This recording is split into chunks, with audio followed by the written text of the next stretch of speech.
Assalamualaikum warahmatullahi wabarakatuh. Waalaikumsalam warahmatullahi wabarakatuh. Bismillahirrahmanirrahim. Ustaz, Alhamdulillah Pak Kiai. Innal hamdalillah nahmadu wa nasta'inuhu wa nastaghfiruh wa na'udzu billahi min syururi anfusina wa min sayyiati a'malina. May yahdihillahu fala mudhillalah wa may yudlil fala hadiyalah. Wa asyhadu an la ilaha illallah wahdahu la syarikalah wa asyhadu anna Muhammadan abduhu wa rasuluh la nabiyya ba'da. Allahumma shalli ala sayidina Muhammad wa ala ali sayidina Muhammad. Bismillahirrahmanirrahim. Ya ayyuhalladzina amanu taqullaha haqqa tuqatih wa la tamutunna illa wa antum muslimun. Amma ba'du. Segala puji syukur hanya bagi Allah Subhanahu wa taala, ibu bapak, sahabat-sahabat majelis cinta. Senantiasa kita bersyukur kehadirat Allah. Alhamdulillahirabbil alamin. Allah Tuhan seluruh sekalian alam sungguh Maha Pengasih, Maha Penyayang. Curahan nikmat yang tiada pernah henti kita rasakan hingga saat ini. Marilah bersama-sama kita curahkan salawat dan salam bagi junjungan kita, pemimpin kita, Nabi besar Muhammad SAW. Salawat dan salam untuk beliau, keluarga dan sahabat-sahabat beliau. Allahumma sholli ala Sayyidina Muhammad wa ala ali Sayyidina Muhammad. Ibu, bapak, sahabat-sahabat majelis cinta yang dirahmati Allah, pertama kami mohon maaf atas keterlambatan awal dari kajian kita pada pagi ini karena ada sedikit kendala teknis tadi, tapi alhamdulillah berkat doa ibu, bapak, sahabat-sahabat majelis cinta, dan juga tentu saja berkat doa guru kita yaitu Kiai Haji Dr. Zainur Rafiq Masar Hukum, kita sudah atasi kendala teknis dan kita bersama-sama lagi. Kita bersyukur dan kajian kita hari ini sebagaimana saya sampaikan tadi adalah bersama guru kita Dr. Kiai Haji Zainur Rafiq Masar Hukum. Apa temanya? Yaitu kelanjutan dari pekan lalu, yaitu hari Sabtu yang lalu, mengenai tegar hati ya dengan zikir. Kali ini agak lebih spesifik lagi terkait dengan zikir yang bermakna atau bisa untuk ruqyah. Subhanallah, ini penting sekali dan kita langsung sapa guru kita Dr. Kiai Haji Zainur Rafiq. Assalamualaikum warahmatullahi wabarakatuh Pak Kiai. Waalaikumsalam warahmatullahi wabarakatuh. Sehat Pak Iwan? Alhamdulillah. Alhamdulillah, Masya Allah Pak Kiai. Masya Allah, Subhanallah, Masya Allah. Saya lihat itu pemandangan yang luar biasa. Studio santri. Jadi santri yang luar biasa. Tahu aja nih Pak Iwan, kita lagi di studio baru. Studio baru. Masya Allah, Masya Allah, Masya Allah. Congratulations. Masya Allah, senang sekali, berbahagia sekali melihatnya Pak Kiai. Dan tentu saja ibu, bapak, sahabat-sahabat majelis cinta sudah menunggu-nunggu tentu saja materi yang nanti Pak Kiai akan sampaikan sebagai kelanjutan dari pesan-pesan Pak Kiai, ilmu yang Pak Kiai sampaikan pekan lalu. Kami semua menantikannya. Apalagi Pak Kiai menyampaikan dari studi yang luar biasa nih. Itu looking very representative Pak Kiai, looking very representative. Masya Allah, Masya Allah. Terima kasih. Silakan Pak Kiai, kami persilahkan dengan segala hormat Pak Kiai. Bismillahirrahmanirrahim. Assalamualaikum warahmatullahi wabarakatuh. Waalaikumsalam warahmatullahi wabarakatuh. Hamdan na'imin. Alhamdulillah bini'amatihi tatimmus salihat. Alhamdulillahi ala kulli ni'am. Alhamdulillahi adada khalqihi wa ridha nafsihi wa zinata arshihi wa midada kalimatihi. Alhamdulillah ya Hanan ya Manan. Alhamdulillah nashkuruka ya Allah. Alhamdulillahi ala kulli ni'am. Alhamdulillahi ala kulli hal. Allahumma salli ala Muhammad wa ala ali Sayyidina Muhammad. Allahumma ati Sayyidina Muhammad al-wasilah wal-fadilah wa darajatil aliyah wa ba'athu maqaman mahmudan alladhi wa'addah. Innaka ya Allah la tukhliful mi'ad. Wa ya Rabbi syrah li sadri wa yassir li amri wahlul 'uqdatan min lisani yafqahu qawli amma ba'du. Rasa syukur yang tak terhingga pagi hari ini kita panjatkan kepada Zat yang Maha Ghafur, Zat yang menciptakan kita, Zat yang mengatur seluruh hidup kita, Zat yang menyertai kita dan lebih dekat dengan kita, Zat yang senantiasa menjadi wakil kita, sehingga kita diharuskan selalu dan senantiasa merasakan ketenangan, ketentraman. Karena wakil dari hidup kita adalah Zat yang menciptakan kita, yaitu Allah Azza wa Jalla. Rasa syukur pagi hari ini selalu dan senantiasa terus kita panjatkan atas kehidupan yang layak bagi kita. Kehidupan keluarga secara finansial, kemudian secara kerukunan antar keluarga, bahkan kerukunan di negeri kita. Ibu bapak, sahabat-sahabat sekalian, hal ini yang tidak boleh lupa bahwa kesyukuran kita pun harus kita terus perluas. Di antaranya pagi hari ini mungkin di seberang sana, di perbatasan antara negara Syria, negara Palestina, negara Israel, mereka tidak merasakan ketenangan, ketentraman seperti yang kita rasakan sekarang. Pertanyaannya, apa bedanya mereka dengan kita? Semua kita sama adalah makhluk Allah. Yang membedakan adalah Allah memberi kita hal yang lebih baik. Allah memberikan kepada kita al-ahwal, kondisi di mana kita lebih baik dari mereka. Dan itu harus senantiasa kita apresiasi dengan rasa kesyukuran. Negaranya yang konflik, subhanallah, menjadi masalah yang sangat besar. Sementara kita, alhamdulillah, baru beberapa bulan kita sudah mendapatkan presiden baru, kabinet yang baru, kemudian juga ada optimisme baru, kemudian banyak hal-hal yang bisa kita rasakan betapa berbeda kita dengan negara-negara tersebut. Maka ini yang harus kita syukuri, alhamdulillah ya Allah, semua negeri kita ini terasa lebih damai. Saya berdoa mudah-mudahan selalu dan senantiasa kedamaian itu ada dalam kondisi kehidupan kita. Amin ya Allah ya Rabbal Alamin. Salawat beserta salam selalu dan senantiasa tercurah pada katalisator manusia yang diciptakan oleh Allah Subhanahu wa taala, manusia yang sangat-sangat luar biasa, manusia yang memang sengaja diciptakan oleh Allah Subhanahu wa taala untuk menjelmakan nilai-nilai suci yang ada di tanah, yang ada di Lauhul Mahfuz, itu bisa terjelma dalam peradaban manusia. Allah sengaja menciptakan nilai-nilai yang kemudian diuji cobakan dengan satu sosok agung, yaitu baginda Rasulullah Sallallahu Alaihi Wasallam. Selama hidupnya Rasulullah telah berhasil menjadikan nilai-nilai Allah itu terbumikan dalam kehidupan peradaban manusia. Maka tidak ada sedikit pun, tidak ada satu pun cara hidup Rasulullah yang tidak menjadi sebuah pelajaran. Maka kehidupan Rasulullah Shallallahu Alaihi Wasallam adalah prototipe hidup yang ideal. Maka kaum muslimin selalu mengaping dengan dua keyakinan itu yang disilahkan dengan dua kalimat syahadat.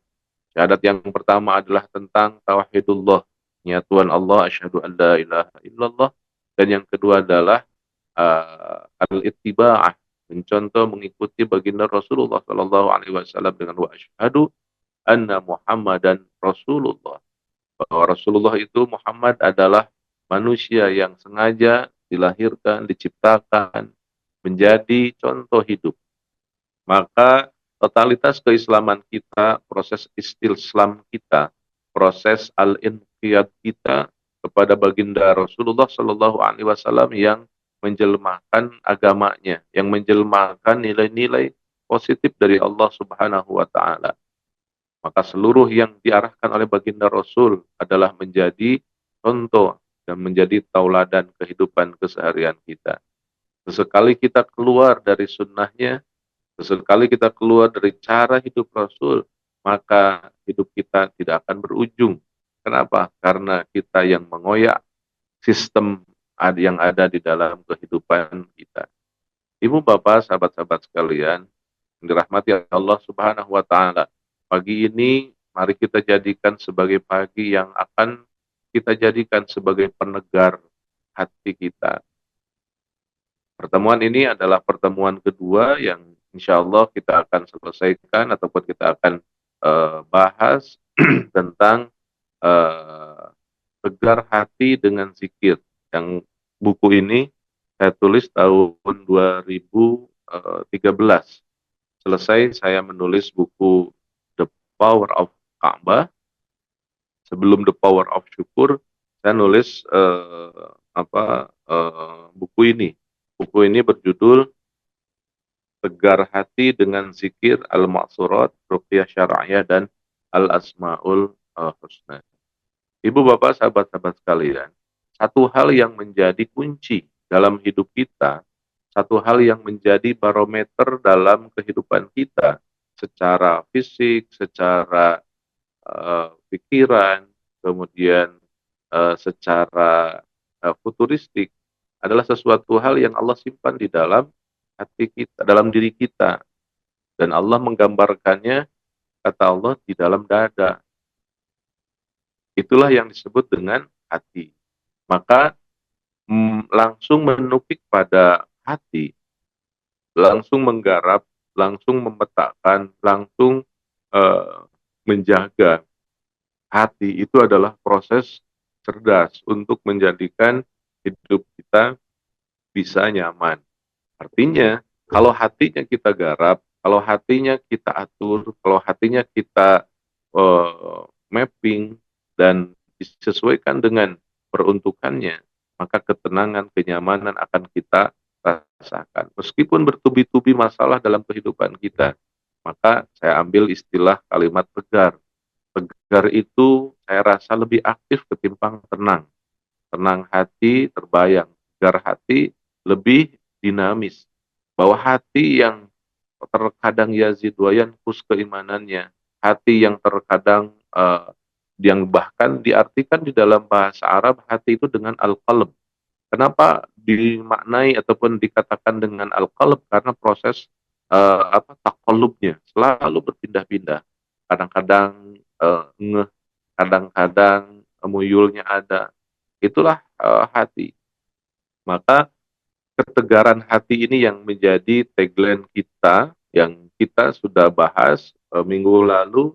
Kita tegarkan hati dengan zikir al-ma'thurat. Dan kesempatan ini kita tegarkan hati kita dengan ruqyah asy-syar'iyyah. Bahkan ibu bapak mungkin beberapa fatrah yang lalu kita sering mudah terdengar, mudah terasa dekat dengan telinga kita kalimat ruqyah syar'iyyah. Pagi hari ini kita akan mencoba membahas dari perspektif zikir. Awalnya minggu lalu saya pernah menyampaikan tentang zikir yang dikumpulkan oleh seorang imam Syahid Hasan Al-Banna yang kemudian terkenal dengan zikir al-ma'thurat. Ma'thurat itu diambil dari kata atharo ataupun dari contoh bukti Rasulullah Shallallahu Alaihi Wasallam. Maka sudah dikemas dalam dalam wirid yang disilakan dengan wirid al-ma'thurat. Bahkan saya pun pernah menyampaikan kepada admin untuk kebetulan di rumah juga banyak buku saku zikir al-ma'thurat yang insya Allah dikirimkan ke alamat yang ibu dan bapak kirimkan, dan mudah-mudahan ini menjadi wasilah silaturahim kita, menjalin kebersamaan kita dalam lingkup kita tawasobil haq dan tawasobil sab untuk selalu dan senantiasa berzikir. Nanti sesampainya di ibu dan bapak buku saku itu bawalah kemana-mana. Bahkan di buku itu lebih dispesifikkan untuk bacaan pagi dan sore, bil guduwi wal asal, sobahan wal masaan, bacalah pagi sampai selesai, dan nggak lama, paling cuma 10 atau 15 menit saja. Layak dan baik serta nyaman kalau setiap pagi kita bisa menjaga zikir-zikir yang kita baca, kemudian sore pun demikian. Nah, kemudian nyambungnya dengan zikir ruqyah, bahwa zikir al-ma'surat pun termasuk di dalamnya adalah zikir ruqyah. Jadi kalau kita bahas sekarang, oh kemarin ma'surat, sekarang ruqyah, bukan berarti dua zikiran, tidak. Itu juga zikirannya, dan bisa itu juga, cuman pemahaman ataupun juga eh, pengambilan cara kita ataupun cara pandang kita. Kalau Al-Maqsurat kemarin lebih menekankan bahwa kita itu berzikir dengan yang dicontohkan oleh Rasulullah Shallallahu Alaihi Wasallam. Kalau tidak dicontohkan oleh Rasul, maka hindari, karena itu lebih aman. Walaupun memang membolehkan, ada beberapa ulama sepakat kalau zikir-zikir pun yang tidak dicontohkan dari baginda Rasul, tapi maknanya itu tidak keluar dari tauhid, tidak jadi masalah. Namun yang paling paling baik adalah ceples kalimatnya itu yang dicontohkan. Berarti kan kita harus ngambil dari hadis-hadis. Kalaupun hadis-hadisnya dhaif, di dalam pengantarnya Imam Nawawi dalam buku Al-Azkarnya itu ngebahas khusus satu bab tentang menggunakan eh, apa hadis dhaif untuk kebaikan, terutama untuk zikir, untuk baca, itu jaiz syar'an, dibolehkan. Jadi tidak jadi masalah, dan itu yang kita lakukan. Nah, insya Allah mudah-mudahan dawamu zikir al-ma'thurat menjadi style, menjadi habit kita, menjadi kebiasaan kita, karena sangat-sangat luar biasa. Di dalamnya ada potensi besar untuk kita menjadikan hidup kita semakin nyaman, hati kita semakin tegar. Seperti misalkan yang kita bahas pada pekan lalu, kalimat Allahumma ma asbahabi min ni'matin aw bi ahadin min khalqika, Allahumma inni asbahtu minka min ni'matin aw bi ni'matin, kemudian asbahna wa asbahal mulku, asbahna ala fitratil Islam wa kalimatil ikhlas wa ala dini nabiyina Muhammadin sallallahu alaihi wasallam. Ketenangan, kenyamanan dengan zikir itu terpancar. Kalimat-kalimat itulah yang menjadikan kita semakin tegar, semakin tenang, semakin nyaman. Dan ini yang dibutuhkan. Kenapa? Karena ibu bapak, sahabat-sahabat sekalian, efek dari zikir itu kemana-mana. Salah satunya adalah efek berzikir itu, kalau dalam Al-Quran dijelaskan zikir itu menenangkan jiwa. Kemudian zikir itu juga menjadi syifaun, menjadi obat. Nah, dalam prakteknya, ketika kita mampu membaca dengan lisan kita, kemudian memaknai dengan logika kita, dan membiasakan dengan habit kita, itu akan kita menjadi orang yang terproteksi dan memproteksi diri dari gangguan-gangguan makhluk yang akan membuat kita miskin, membuat kita tidak tegar, tidak tenang, tidak bahagia, tidak nyaman. Itulah yang disebut dengan makhluk aduwullah, yaitu musuh Allah dan musuh kita. Allah menjas kepada kita bahwa ingat-ingat, itu ada loh makhluk yang menjadi musuh engkau. Mereka adalah setan. Maka ibu bapak, sahabat-sahabat sekalian, saya memiliki satu tagline bahwa hidup kita ini adalah berperang dan bersaing. Berperang dengan siapa? Berperang dengan makhluk Allah yang memang akan mengantarkan kita, menjadikan kita orang-orang yang miskin, tidak bahagia, tidak nyaman di dunia, tidak tenang di akhirat pun demikian. Di kita berantem, kita berperang dengan mereka. Yang kedua, hidup ini adalah bersaing. Bersaing dengan siapa? Dengan sesama manusia.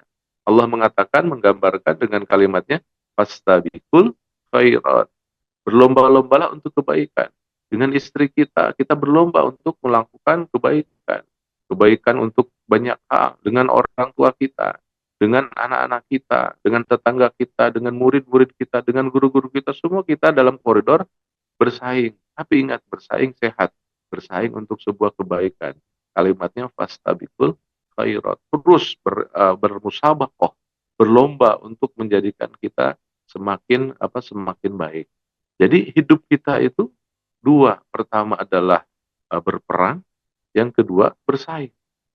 Jadi sebenarnya Ibu Bapak, kita bisa katakan hidup kita ini tidak enjoy-enjoy aja.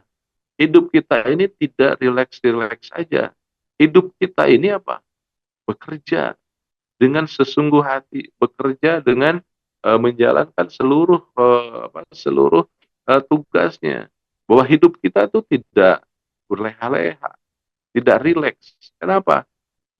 Berperang dan bersaing. Jadi hidup kita ini bukan beristirahat.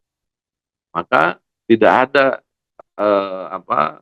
kebiasaan mengungguli ataupun juga menjadikan eh, apa istilahnya itu spirit bagi kita atau istirahat dulu atau gimana, enggak.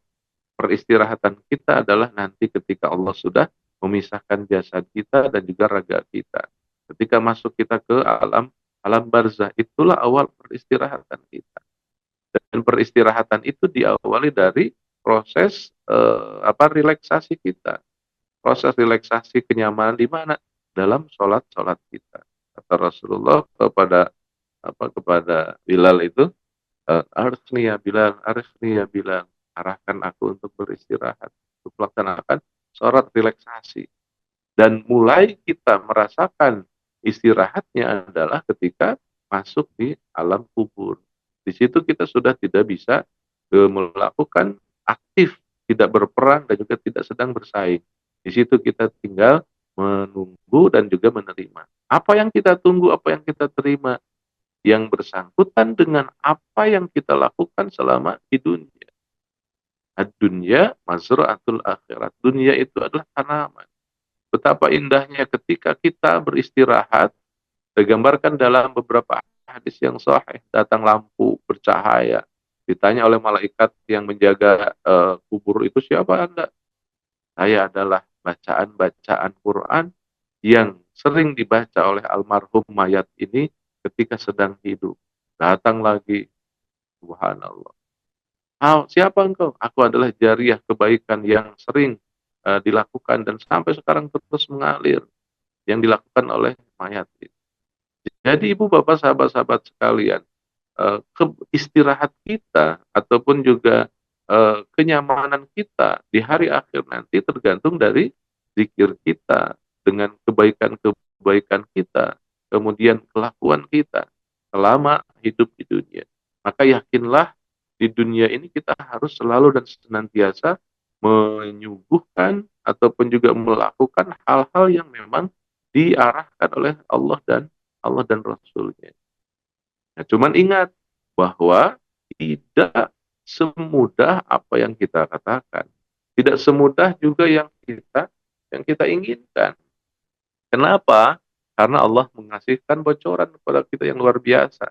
Ada makhluk Allah yang ingin membuat kita masuk di dalam neraka, masuk di dalam kegelapan, masuk dalam kehidupan yang tidak nyaman.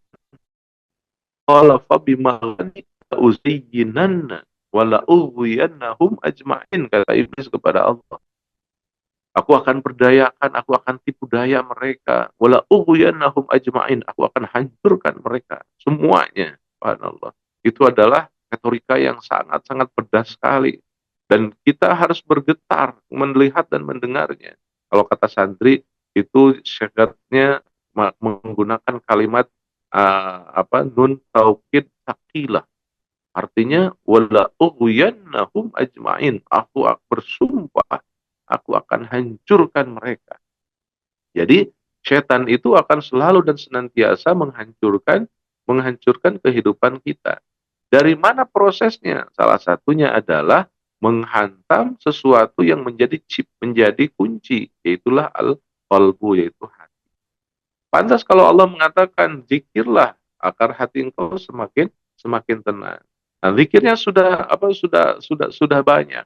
Nah, di antara yang menggoda zikir kita adalah setan. Pada pagi hari ini, Ibu Bapak, sahabat-sahabat sekalian, kita akan memulai menggali bagaimana musuh kita mengungguli kita. Jadi bagi saya ruqyah itu, Ibu dan Bapak, adalah pengetahuan bagaimana kita bisa mengalahkan musuh kita. Kita ketahui dalam kehidupan keseharian saja, misalkan ketika tentara Amerika digambarkan di dalam media sebegitu kekuatannya, kemudian kekuatan Saddam Hussein sebegitu kekuatannya, diasumsi kita sebagai pemirsa yang membaca media, wah, ini akan terjadi benturan yang dahsyat sekali karena Saddam Hussein memiliki amunisi yang luar biasa. Begitupun Amerika, mungkin banyak akan terjadi perang besar. Terjadilah. Tadi terjadi perang apa? Tidak lebih dari 24 jam. Itu Baghdad sudah luluh lantah. Itu Baghdad sudah berserah. Kenapa? Di antara kelebihannya, orang-orang Amerika, dia tahu detil kekuatan Saddam Hussein. Jadi kalau kita tahu kekuatan lawan, itu sangat-sangat mudah untuk melumpuhkannya.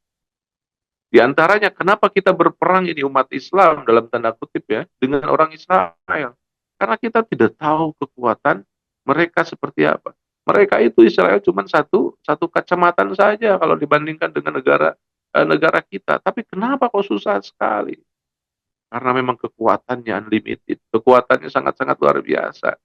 Dan memang saat ini kita masih belum bisa mengunggulinya dari sisi aturan perundang-undangan nasional internasionalnya, kemudian kekuatan amunisinya, karena mereka didukung oleh kekuatan adidaya. Jadi umat Islam masih belum bisa mengambil peran lebih dalam kesempatan itu. Tapi tentunya itu bukan sebagai alasan kita untuk tayas. Kita selalu berdoa, mudah-mudahan semua pihak termasuk orang Indonesia juga sekarang telah memerankan peran penting untuk agar sengketa di tempat tersebut, tempat agama, tempat suci, itu bisa segera memunculkan sebuah keadilan. Nah, Ibu Bapak sahabat-sahabat sekalian, ketika kita yakin bahwa kita punya musuh dan ruqyah itu adalah pemahaman untuk meluluh lantahkan kekuatan musuh kita. Jadi saya pernah melihat, karena saya pernah melihat tayangan video yang menarasikan kenapa kekuatan Amerika itu bisa cepat meluluhkan kekuatan Usama bin Laden. Salah satunya adalah ternyata ada beberapa tentara Amerika yang lebih dari 3 bulan dia memposisikan ataupun juga meneliti kehidupan Usama bin Laden. Jadi di satu tempat di capture oleh satelit, dilihat itu sampai sedemikian rupa direkam oleh mereka, kemudian mereka siapkan kekuatan untuk menjatuhkannya. Sampai dalam tayangan tersebut diperlihatkan, jadi Usama bin Laden itu berada di sebuah ruangan. Ruangannya dari tanah sampai ke atapnya itu terhitung sekian ratus sentimeter. Kemudian masuk di ruangan sekian. Kemudian prakteknya tentara Amerika itu ditutup matanya, kemudian berjalan sendiri tanpa menggunakan mata dan menghafal ruangan yang ada. Jadi sebegitu detilnya ketika berperang menguasai kekuatan lawan. Jadi yang saya ingin gambarkan adalah kalau kita ingin berperang menang, kita harus tahu kekuatan lawan. Ketidakmampuan kita untuk menguasai kekuatan lawan sedetil itu, maka ancaman kekalahan akan ada. Kemudian, dan itu pun dilakukan oleh Rasulullah. Rasulullah itu senantiasa menyimpan spy ataupun juga informan-informan sebelum melakukan perang. Maka bisa dikatakan rata-rata seluruh perang Rasul itu ada dalam kondisi kemenangan, ataupun juga Rasulullah perangnya bisa dikatakan lebih banyak menangnya. Kenapa? Salah satunya itu. Ada buku judulnya At-Tajassus fil Islam. Jadi Rasulullah itu menyiapkan orang-orang yang bisa menggali kekuatan lawan. Ketika perang Khandaq misalkan, kenapa Rasulullah selamat bisa dikatakan berhasil? Itu idenya jadi Salman Al Farisi ya.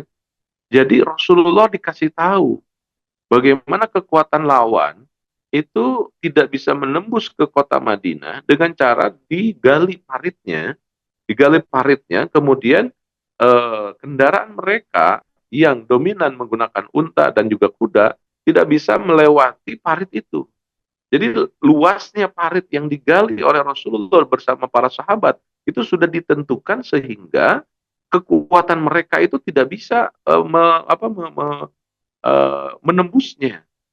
Dan itu digambarkan dalam buku At-Tajassus fil Islam. Itu memang Rasulullah detail sekali sebelum berperang itu mengetahui kekuatan mereka.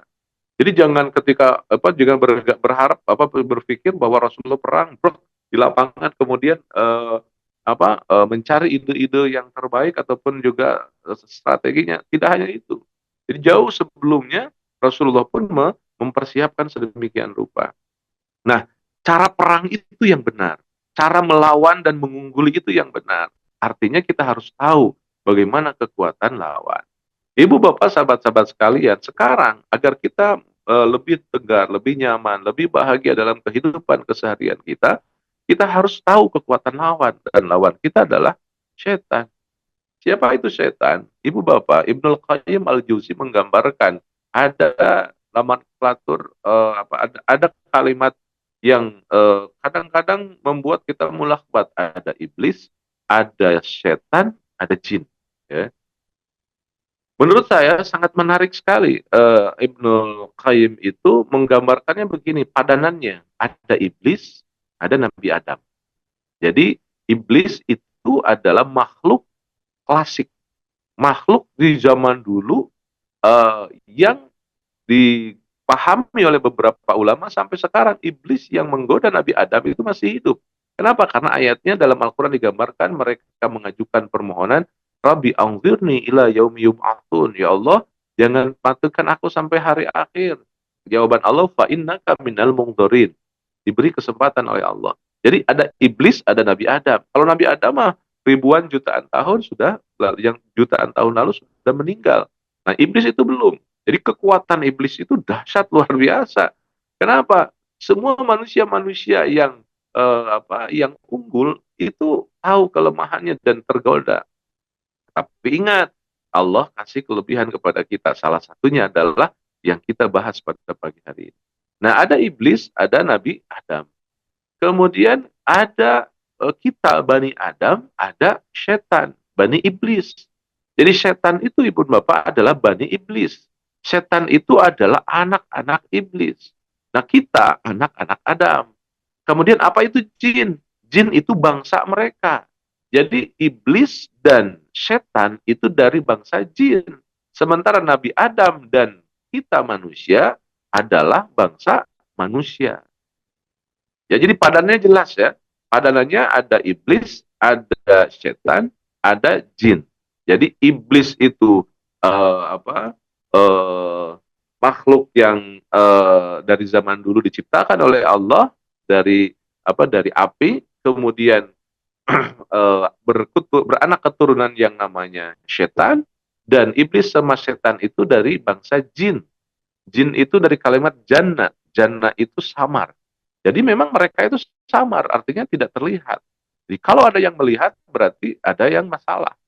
Ini juga bisa terdeteksi. Ustadz, saya tuh bisa melihat jin. Berarti itu ada masalah. Jin itu hanya bisa dilihat oleh jin. Berarti mata kita ada jinnya. Berarti itu yang harus diruqyah.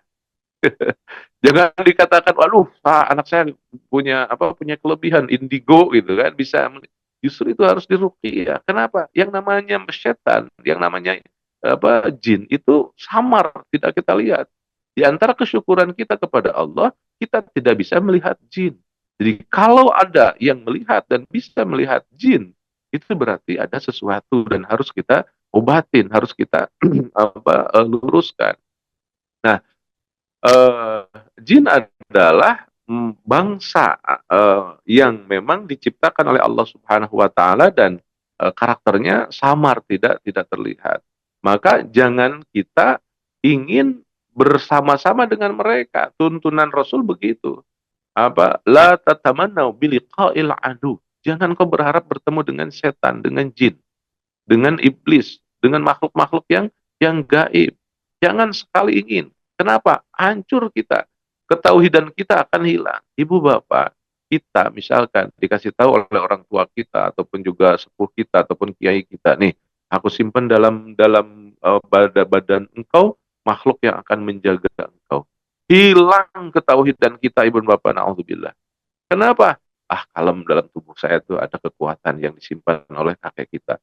Hilang tauhidnya, Allahnya hilang sama sekali. Maka semakin kita tidak punya backing yang selain Allah, itu semakin sehat kita. Pernah saya mendapatkan banyak para santri bilang begitu, Kiai, saya mah ada dipasang oleh ayah saya, kan ayah saya itu jago gitu kan. Kemudian untuk berdakwah harus kuat. Kemudian saya itu ada dan jin bersama saya dan jinnya jin muslim.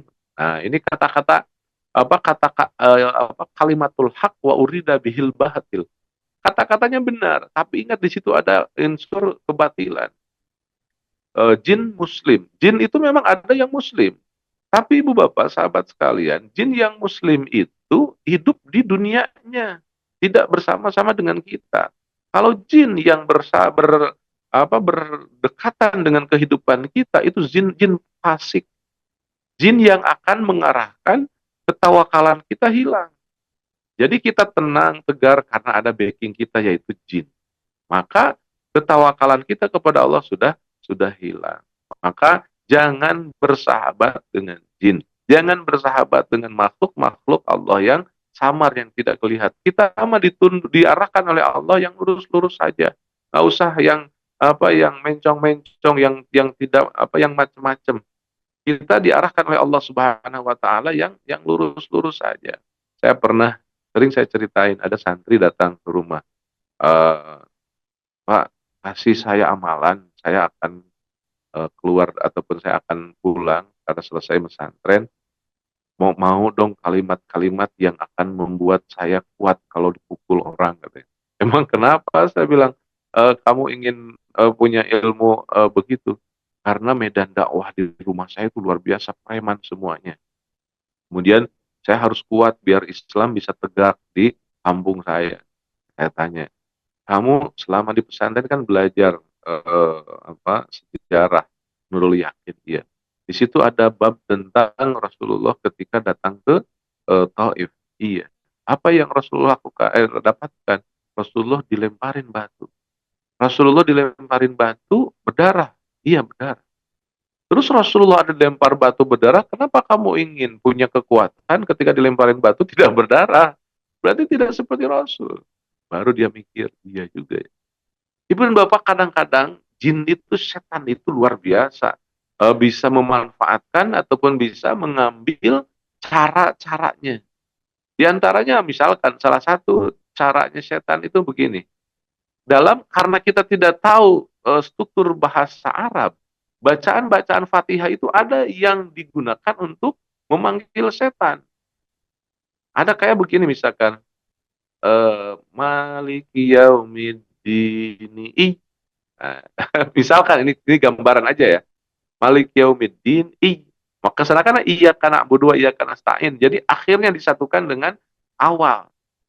Kenapa? Karena dia tidak tahu Malikin Yaumid Adin. Iya karena berdua iya kan. Tapi dia baca Malik Yaumiddin. Iya karena ternyata itu kalimat itu dia menjadi nama jin itu sendiri. Jadi dia senang dipanggil dengan kalimat seperti itu. Jadi bacaannya bahasa Arab. Tapi karena dia tidak paham, dibaca seperti itu. Yang datang apa? Yang datang adalah nama jin yang kita bahas. Padahal kita tidak ingin menghadirkan jin itu. Itu banyak sekali kalimat-kalimat yang sengaja dipatah-patahkan, sengaja dirombak, maka sudah menjadi sebuah keharusan ibu bapak yang beragama Islam itu mengerti dan paham bahasa Arab. Kenapa? Bahasa Arab itu adalah bahasa Al-Quran.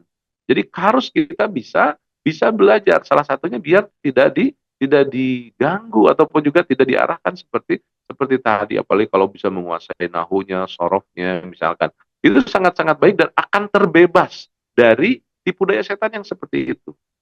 Jadi setan itu juga memainkan seperti itu. Dia akhirnya kita tahu, oh iya kalimatnya bahasa Arab, dibacanya juga begitu. Tapi problemnya kita tidak tahu strukturnya sehingga dia gunakan untuk itu. Nah, ibu dan bapak, sahabat-sahabat sekalian, betapa jin setan itu selalu berusaha untuk memperdayakan kita sehingga kita harus paham bagaimana cara melawannya. Nah, apa yang harus kita lakukan? Yang harus kita lakukan adalah meruqyah. Apa itu ruqyah? Ruqyah itu bacaan, jampean. Ruqyah itu ibu bapak sebelum Islam datang sudah ada. Jadi ada jampe-jampe untuk menghadirkan makhluk arwah yang gaib di zaman dahulu. Dan itu namanya ruqyah. Tapi ketika Islam datang, Rasulullah mengatakan begini, la ba'sa birruqa malam yakun fihi syirk. Nggak apa-apa ruqyah, malam yakun fihi syirik selama di dalam bacaan-bacaannya tidak ada kesyirikan, tidak ada kemusyrikan. Artinya, yang dibacanya adalah kalimat-kalimat Allah. Yang dibacanya adalah kalimat-kalimat yang justru menghilangkan eh, apa ke eh, apa ke eh, kemusyrikan. Nah, salah satu ataupun juga kenapa bacaan al-ma'thurat itu juga dikatakan bacaan ruqyah karena memang Rasulullah mengatakan seperti itu. Bacakan surat Al-Fatihah ketika kita mendapatkan ataupun juga ingin menjaga kesehatan tubuh kita. Dalam di antara obrolan para sahabat ada juga tentang Fatihah itu begini. uh, Mengadu ke Khalid bin Walid, para sahabat, kenapa ya saya itu minta air kemudian kepada Umar dibacakan surat Al-Fatihah sama Umar. Kemudian saya minta ke yang lain, tapi ya sama dibacakan, tapi tidak berefek. Kata Khalid, Al-Fatihah wal Fatihah walakinna ghairul mawjud qalbul Umar. Bacaan Fatihahnya itu juga, tapi yang tidak ada itu apa? Qalbul Umar. Nah, ini kita bawa garis bawahi qalbul umarnya. Apa itu qalbul umar? Saya istilahkan qalbul umar itu adalah asumsi Sayyidina Umar membacakan kalimat Fatihah untuk menghantam kekuatan jin. Jadi kalau kita ini punya air, kita bacakan surat Al-Fatihah dengan niat karena Allah, kita ingin memancarkan energi ketauhidan, energi kebaikan ke dalam air, kemudian tiupkan, kemudian minum, jadi obat. Itu dalilnya apa? Waja'alna minal Qur'ani ma huwa syifaun. Jadi ibu bapak bacalah kalau kita sakit ambil air putih, kemudian bacakan surat Al-Fatihah, kemudian dengan dimaknai dan kita ingin menjauhkan dari godaan ataupun juga pretensi negatif dari makhluk-makhluk musuh Allah itu, kemudian tiupkan dengan perasaan adu kita, dengan perasaan bermusuh kita dengan makhluk itu, tiupkan kemudian diminum. Dan itu pernah sering saya praktekkan. Baru bacain saya lihat oh ini orang memang kayaknya ada sesuatu. Saya bacakan surat Al-Falaq, A'udzu bil falaq min syarri ma khalaq, terus bacakan sampai 3 kali. Ya Allah, berikan kekuatan untuk orang ini untuk bisa melawan makhluk-makhluk yang mengunggulinya. Tiupkan. Kemudian saya bilang, Ibu coba asumsikan bahwa ini akan memperkuat ataupun juga menghantam mereka, jin yang ada dalam tubuh kita itu dari dalam. Diminum panas, Ustaz, kata panas. Saya minum habisin, muntah habisin. Kenapa? Karena berefek dari situ, dan itu dibolehkan, para ulama membolehkan. Jadi sebenarnya kita ini ibu bapak sahabat-sahabat sekalian nggak usah jauh-jauh cari orang yang untuk pengobatan, nggak usah. Apa? Oleh diri kita. Irqi nafsak wa ahlak binafsik. Ruqyahlah kita, saudara-saudara kita yang serumah, binafsik, oleh diri kita, salah satunya itu. Di dalam Islam itu tidak ada orang yang sakti. Waduh, ini orangnya bisa meruqyah sakti. Enggak. Yang Islam itu semuanya mukjizatnya diberikan kepada kita. Salah satunya adalah Al-Quran.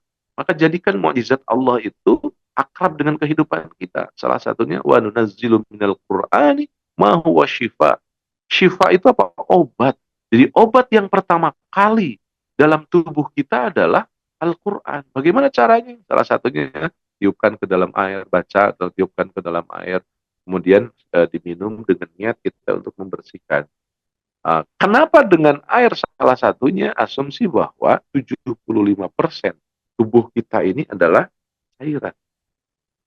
Jadi bayangkan kalau tubuh kita ini dihuni oleh air, yang airnya itu steril, yang airnya itu dari sumber yang sudah kita bacain, subhanallah.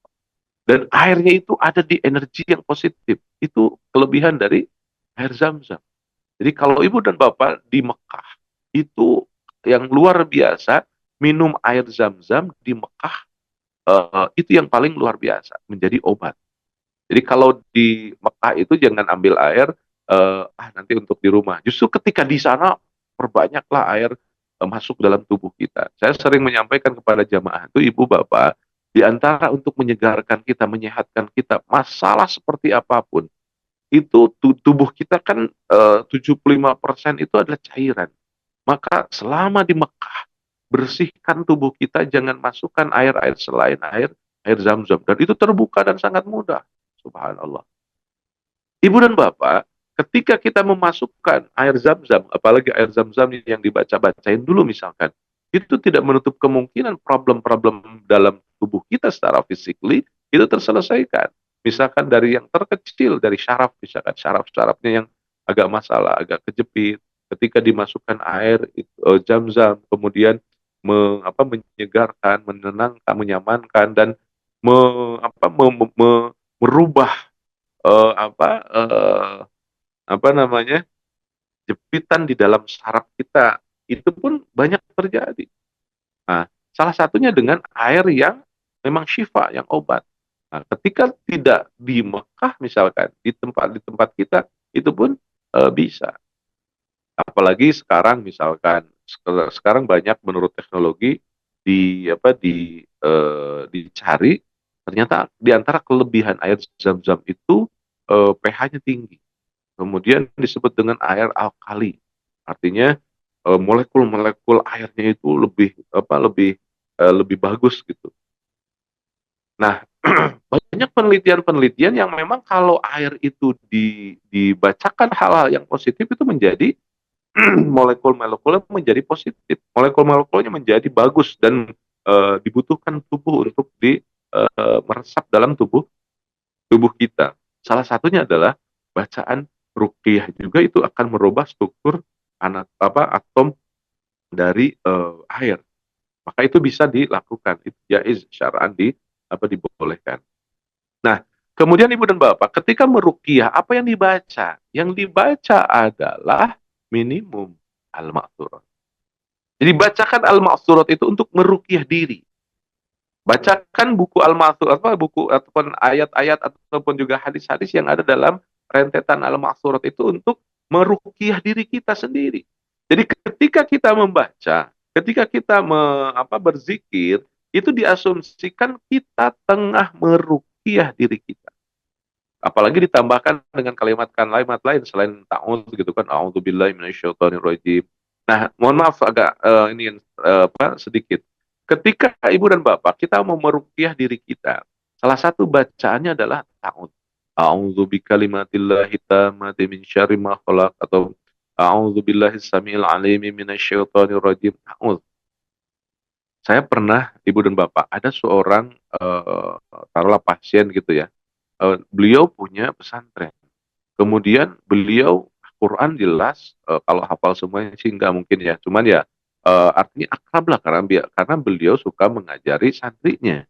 Kemudian ketika sakit, saya pancing begini, ibu coba baca ta'awudz ya. Tersenyum dia.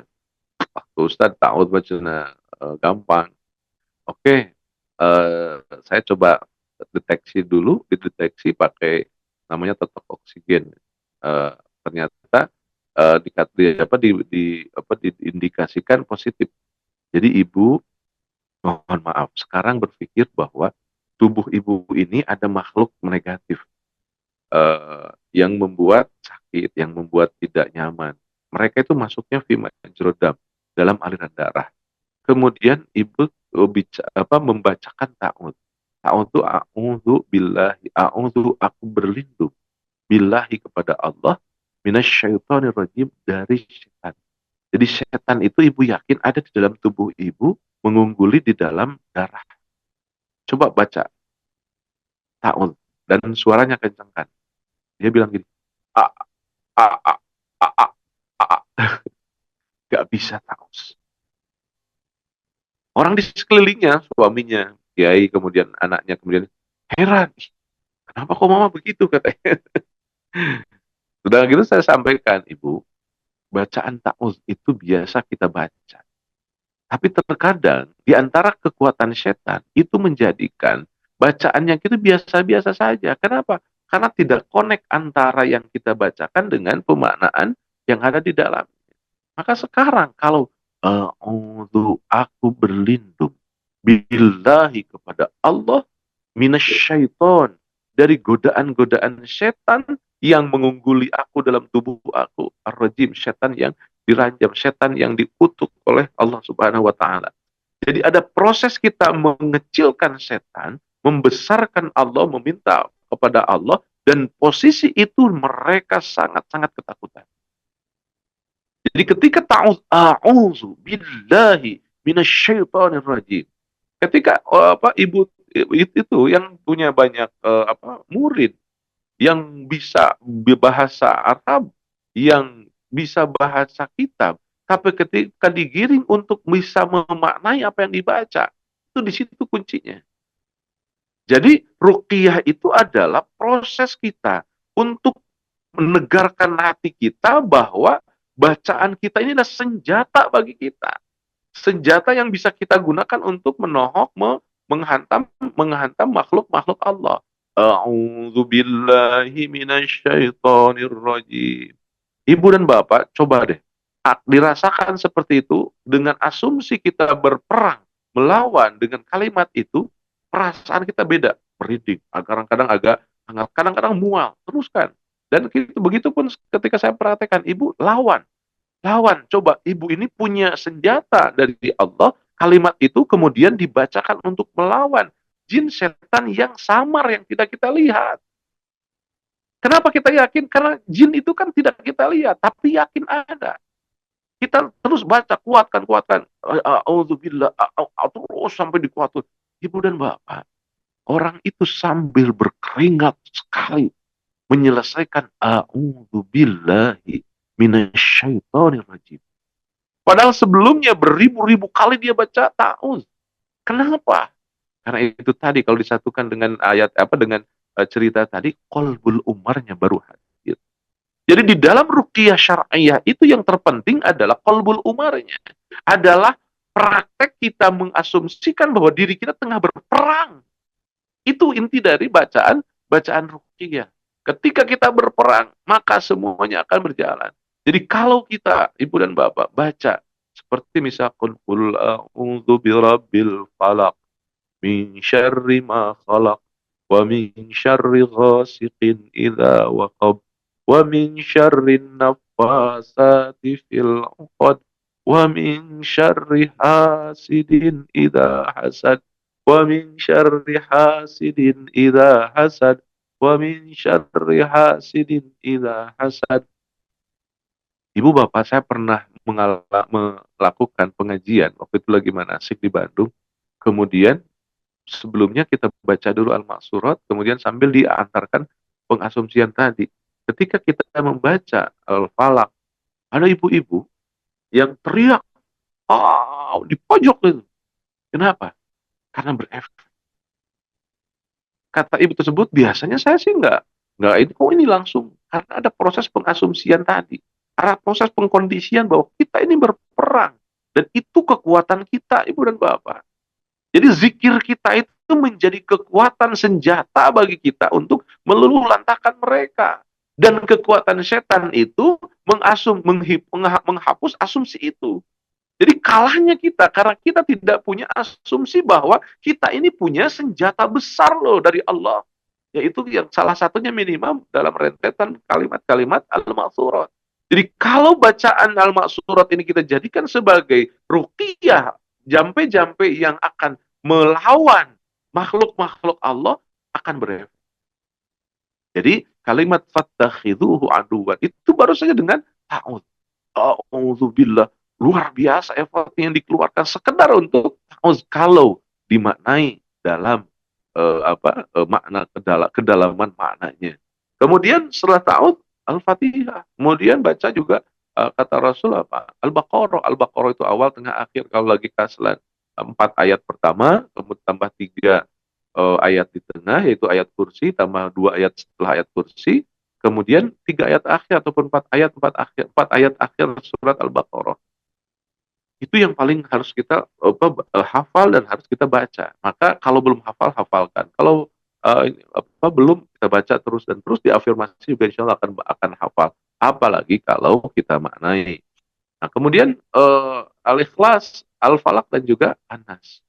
Jadi bacaannya nggak macam-macam, itu saja. Tapi kalau kita dalamin, itu akan menjadi ruqyah. Itu akan menjadi senjata bagi kita untuk melawan. Jadi jangan cari hal-hal yang lain selain yang dicontohkan oleh Rasul. Kata Rasul di dalam yang bicara tentang ayat kursi, Ibu Bapak, ayat kursi itu dahsyatnya luar biasa. Kandungan Al-Quran itu ada di dalam ayat keseluruhannya. Intinya ada dalam surat Al-Baqarah. Al-Baqarah itu ada di dalam ayat kursi. Ayat kursi itu dalam satu kalimat Allah. Jadi ayat kursi itu adalah kalimat tauhid. Kenapa ayat suci, ayat kursi adalah ayat yang sangat-sangat ditakuti oleh jin, setan, iblis, karena intinya adalah tauhid. Dan mohon maaf, salahnya terkadang orang-orang Islam, ini Ustadz saya tahu dari kiai saya bahwa ayat kursi itu ayat yang paling ditakuti oleh setan. Maka saya tulis dalam kertas, saya simpan dalam dompet saya, ataupun saya tulis dalam kaligrafi, saya tempelkan di dinding, kemudian itu akan terbebas. Tidak, Ibu dan Bapak. Asumsinya tidak seperti itu. Kalaupun di dinding kita ditempelin ayat kursi, dari atas kan kosong, dari bawah misalkan, dari mana bisa. Yang harus adalah ayat kursi itu dibaca, difahami, dimasukkan di dalam dada. Jadi ayat kursi itu akan menjadi ruqyah, akan menjadi penawar kalau dimasukkan di dalam sudur, dalam hati, dalam dada kita. Jadi jangan tertarik dengan jimat-jimat yang seperti itu. Kenapa? Dari manapun jimatnya itu akan terkalahkan kecuali jimat itu kita simpan di dalam hati kita. Jadi kalimatnya Al-Quran itu memang syifa, tapi apa? Syifa'un lima fis sudur. Jadi obat untuk sesuatu yang dalam hati. Jadi masukkan inti dari bacaan kalimat-kalimat tauhid yang ada dalam ayat kursi itu dalam sudur, dalam dada kita, dalam hati kita. Itu yang paling luar biasa. Ketika semua itu kita perkuat dalam apa yang ada dalam diri kita, maka setan itu akan ketakutan. Bacakan sedikit saja kabur. Kenapa? Karena dengan asumsi fattakhidhuhu aduwan tadi. Diasumsikan bahwa kita ini sedang berperang dengan mereka. Subhanallah, Ibu dan Bapak, saya tidak ingat bahwa waktunya juga sudah hampir habis. Tapi nggak apa-apa. Intinya adalah bacaan ruqyah.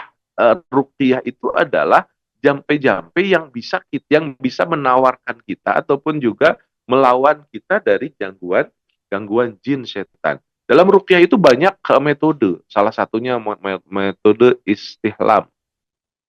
Misalkan orang yang kena sihir ingin selesai, salah satunya dengan kalau dibacakan langsung, bacaan misalkan agak berat atau agak sudah berkali-kali tapi tidak, tingkatkan pada metode ini, ihtilam. Caranya seperti apa? Kita sholat hajat, kemudian kita minta kepada Allah, ya Allah, mudah-mudahan sihir yang ada dalam tubuh saya itu bisa terbuka dengan cara tunjukkan buhulnya. Jadi kalau kita memang kena sihir, itu kata kata Syekh Ibnul Baz, sihir itu memang tidak akan selesai kalau tidak dapat buhulnya. Jadi orang-orang yang menyihir kita itu eh, punya kemasan. Nah, kemasan itu dapatkan. Bagaimana kan itu kan tidak tahu dan itu kan kadang gaib. Salah satunya dengan metode al-ihtilam itu adalah sholat hajat, minta kepada Allah, ya Allah, tolong tunjukkan buhul untuk penyakit-penyakitku. Dan saya pernah praktekkan itu ibu dan bapak. Untuk almarhum ibu, saya pernah mempraktekkan itu dan subhanallah itu terasa. Saya berdoa, ya Allah, kalaupun ada tunjukkan.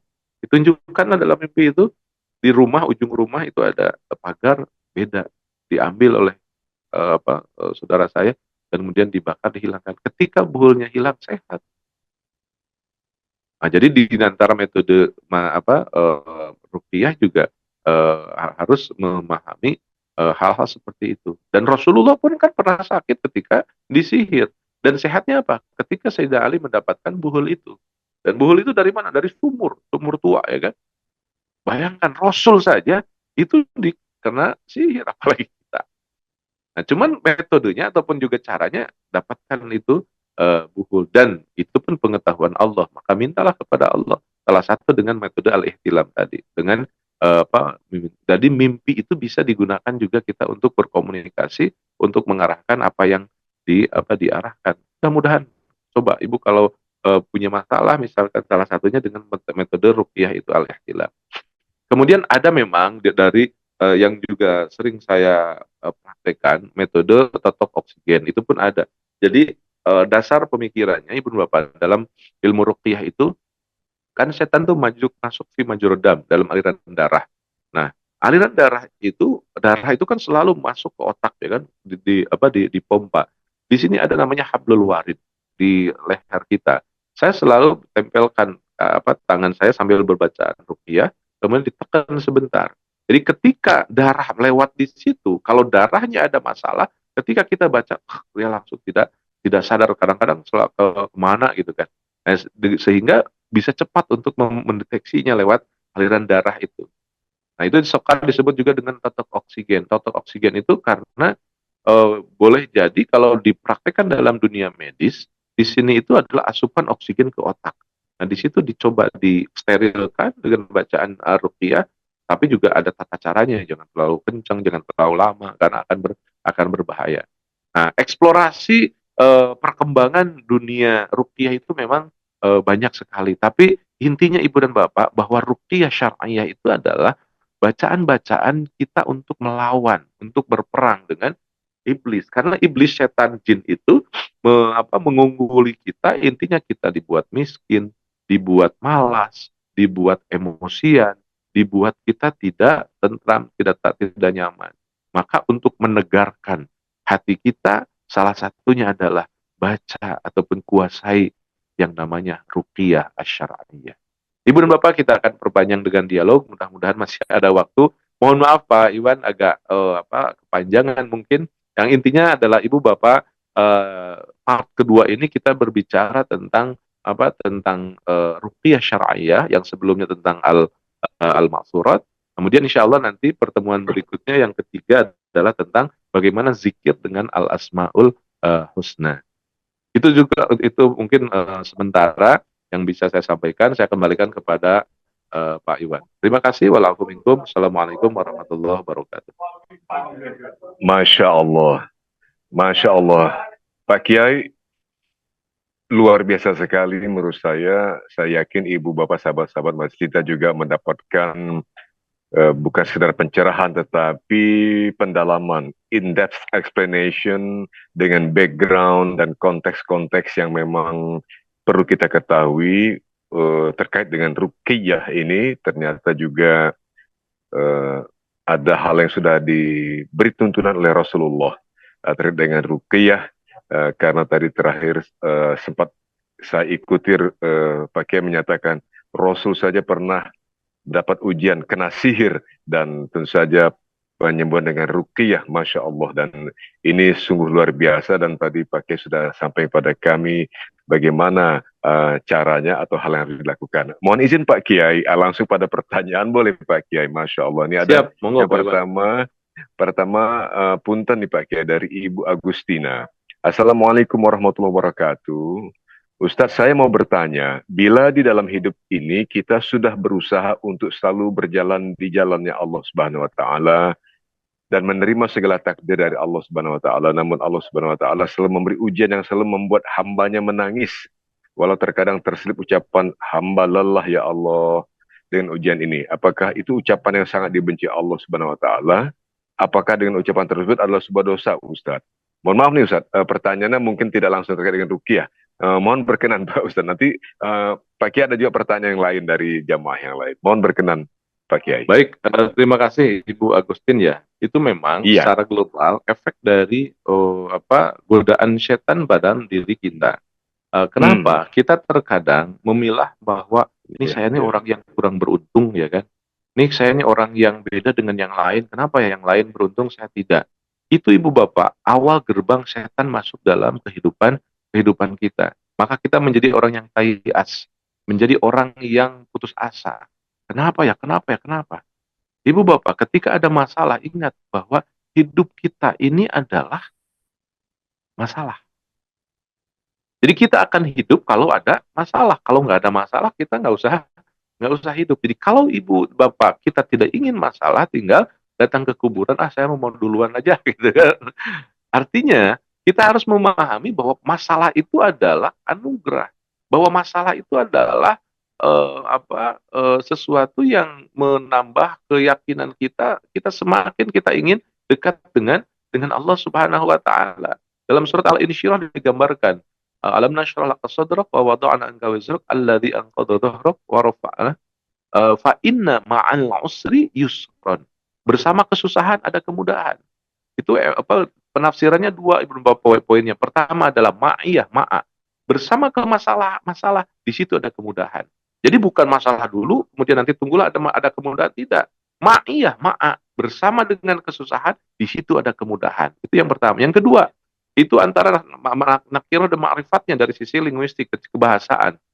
Al-usra itu pakai alif lam, itu terbatas, kesusahan. Yusron tidak pakai alif lam, itu nakiro. Artinya, bersamaan dengan satu masalah, banyak solusi, kemudahan. Artinya Ibu Bapak, kalau kita ada masalah, terima saja.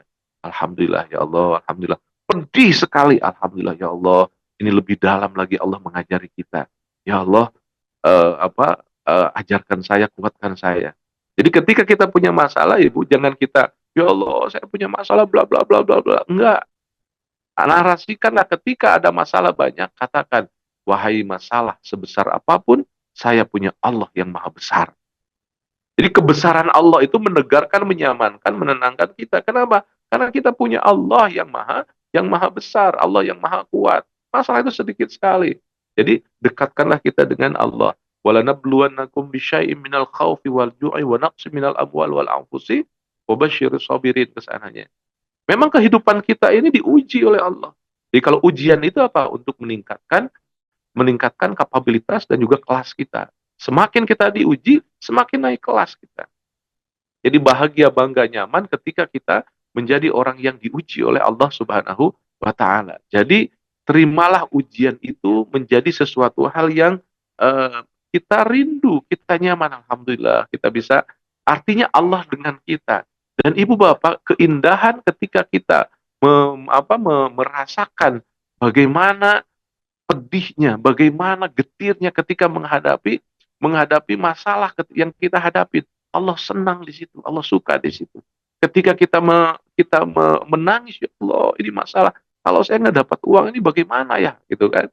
Kan ada perasaan sedih begitu. Nah, Allah itu sedang suka itu. Maka di balik itunya, bukan kita menjadi orang yang istilahnya menangis karena belum didapatkan, tapi menangis karena kita dapat merasakan suasana di mana kita bisa menerima ujian dari Allah Subhanahu wa Ta'ala. Bersyukurlah. Mungkin Ibu dan Bapak, orang yang lebih mudah rezekinya dari kita, mereka nggak terbersit sedikit kan untuk menambahkan kedekatan dengan Tuhannya. Bahkan mungkin kalau duit kita banyak misalkan, boro-boro mau ikutan majelis cinta misalkan untuk menggali kepada zikir. Artinya banyak hal yang bisa kita syukurin, arahkan saja. Kalau biasanya dalam buku yang kita pernah bahas, buku The Power of Syukur itu kalimat dinikmatkan. Nah, Ibu juga kalau memang belum nanti bisa digali, dilihat di dalam channel YouTube Majelis Cinta, bahasan kita tentang buku The Power of Syukur ya. Tagline kalimat dinikmatkan. Itu banyak sekali sehingga hidup kita ini enjoy. Tidak ada. Kenapa? Hidup ini masalah. Ketika ada masalah, Allah pasti kasih jalan keluarnya. Dan ingat, wa mallahu bidzalaminil abid. Allah itu tidak akan menzolimi hambanya. Allah itu maha memberi solusi. Apa? Menjahadu fina lanahdiyannahum subulana. Pasrahkan, Allah pasti kasih jalan keluarnya. Tinggal jahat kita, tinggal pemasrahan kita, totalitas kita kepada Allah yang ditinggikan. Jadi semakin ada masalah, semakin kita punya harapan untuk terus dekat dengan Allah. Itu mungkin Pak Iwan yang bisa saya komentari. Silakan. Masya Allah, Pak Kiai. Terima kasih. Satu lagi pertanyaan Pak Kiai. Mohon maaf Pak Kiai. Punten ada dua sebenarnya. Masih banyak waktu kita. Semoga Pak Kiai ada waktu. Yang berikut Siap. ini dari Ibu Taryati. Punten Pak Kiai, dari Ibu Taryati Yuliani. Bismillah. Assalamualaikum Pak Ustadz. Izin bertanya. Pertama, bagaimana jika seseorang selama hidupnya tidak pernah berzikir, tapi kelihatan rezekinya lancar? Kedua, apakah bisa melakukan zikir dengan perbuatan? Bagaimana cara melakukannya? Mohon berkenan Pak Ustadz. Pak Ya. Kiai. Baik, pertama orangnya kayaknya tidak pernah zikir, tapi kok uangnya banyak gitu kan. Nah ini biasanya pemahaman jebakan Batman gitu ya, bahwa kita ini ibu dan bapak harus dulu digarisbawahi, banyaknya uang, banyaknya rezeki itu pun bukan akhir dari narasi kita, bahwa banyak uang juga kalau banyak masalah mungkin tidak nyaman. Banyak uang juga kalau banyak penyakit misalkan tidak nyaman. Itu dulu kenapa? Sehingga uang itu tidak menjadi barometer. Walaupun memang ada juga yang suasana yang disebut dengan, kalau menurut Rasul, dengan istihza. Istihza itu orang dikasih rezeki banyak, disungkun gitu bahasa Sundanya. Nyungkun itu malu, dikasih agar dia tidak melakukan sesuatu proses introspeksi diri. Dan naudzubillah, itu suasana yang sangat-sangat kita tidak inginkan. Dan itu yang harus kita kadang muhasabah, ya Allah. Mudah-mudahan ini kelebihan, kenyamanan, kebaikan, kebanyakan, ataupun juga apapun yang kita terima itu bukan ihtiza dari Allah, tapi betul-betul merupakan keberkahan dari Allah Subhanahu wa taala. Artinya Allah maha tahu. Kemudian yang kedua, ibu tidak melihat bahwa dia itu sering berzikir misalkan. Nah, berarti pengasumsian kita ibu bahwa zikir itu adalah bukan kita mengeluarkan kata-kata bahasa Arab, pegang tasbih di dalam masjid misalkan, kemudian bersama-sama. Bukan itu. Zikir itu ingat, artinya lah ingat.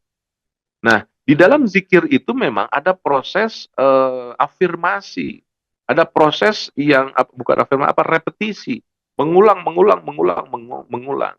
Harus diyakini bahwa zikir itu bisa tiga. Pertama adalah dengan lisan, kedua adalah dengan perasaan, yang ketiga dengan fisik. Maka nyambung dengan pertanyaan ibu yang selanjutnya, zikir dengan fisik, yes, ada. Kemudian selain zikir dengan akwal, dengan kelakuan, dengan bergerakan, ada juga yang disebut dengan zikir dengan perasaan. Zikir perasaan itu adalah suasana positif yang kita bangun. Nah, kalau di dalam ilmu modern sekarang itu yang disebut dengan positive thinking, positive feeling. Jadi positif itu yang akan menarik. Maka istilah Randabirna yang dipopulerkan oleh beliau dengan the law of attraction ya, teori the law of attraction, salah satunya dengan zikir. Jadi zikir itu adalah meyakinkan bahwa hukum the law of attraction itu benar. Ada. Kalau kita berzikir dengan kebaikan, dan zikir itu tidak hanya mengeluarkan kata-kata, tapi dengan diri, dengan sifat. Misalkan ada istilah yang benar kalau menurut kacamata the law of attraction apa? Kata-kata Bang Roma Irama yang apa kalimatnya? Yang kaya makin kaya, yang miskin makin miskin. Kenapa kaya tuh makin kaya? Karena setiap hari berpikir kaya. Kenapa yang miskin itu selalu terus makin miskin? Karena kefikirannya itu miskin terus. Baru bangun tidur, aduh saya mah jauh dari kota, nggak punya apapun. Aduh saya mah boro-boro menyekolahkan anak saya. Aduh saya mah berpikirnya miskin. Maka zikir itu harus bisa menggunting dalam lipatan cara berpikir miskin itu. Jadi zikir itu adalah bisa menghilangkan pikiran miskin. Kenapa? Agar dalam kondisi dia berpositif thinking sehingga apapun yang terjadi sesuai dengan alamnya dia akan menarik. Ibu dan Bapak bayangkan kalau berpikir miskin itu digantikan dengan kesyukuran. Alhamdulillah ya Allah. Dinikmatkan apapun yang ada. Yang negatif-negatif itu dihilangkan, diganti dengan proses untuk menikmatkan hidupnya. Alhamdulillah ya Allah. Maka dia dalam berusaha untuk gerbang masuk ke wilayah positif. Semakin terus istimror kepositifan itu akan menarik hal-hal yang baik, maka dia berubah hidupnya menjadi orang yang kaya. Maka hati-hati sekali ibu dan bapak dari cara berpikir. Kenapa? Hukum ini, the law of attraction ini. Bahkan ada orang yang punya uang banyak, tapi cara berpikirnya miskin. Ada itu banyak. Sehingga jadi masalah. Maka kunci ataupun juga pemahaman tentang kekayaan itu di dalam al-Islam itu luas, bukan hanya rezeki yang banyak. Itu indikator saja. Yang paling utama adalah ghaniyul qalb, apa kayanya hati kita. Hati kita dikayakan oleh Allah Subhanahu wa taala. Tentram, tenang, nyaman, bahagia, tidak gerasak gerusuk yang negatif gitu kan. Itu betul-betul.